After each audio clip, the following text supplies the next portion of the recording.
Kita nyo ba yan? Nakakatakam, di ba?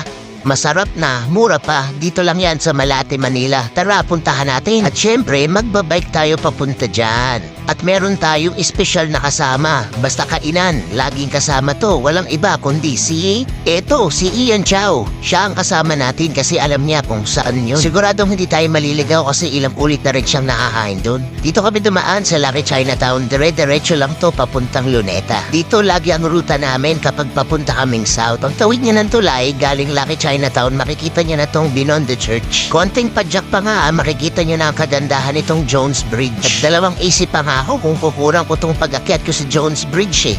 Hawak-hawak ko kasi tong camera pero hindi ko na naisip na patayin. Eto na, aakyatin ko na. Hindi niya naman nakikita ang itsura ko habang labas dila akong umaakyat dito. Kaya kayo, huwag kayong aakyat ng nakaisang kamay. Tangi mga profesional lamang ang nakakagawa nito. At mula rito, matatanong niyo na yung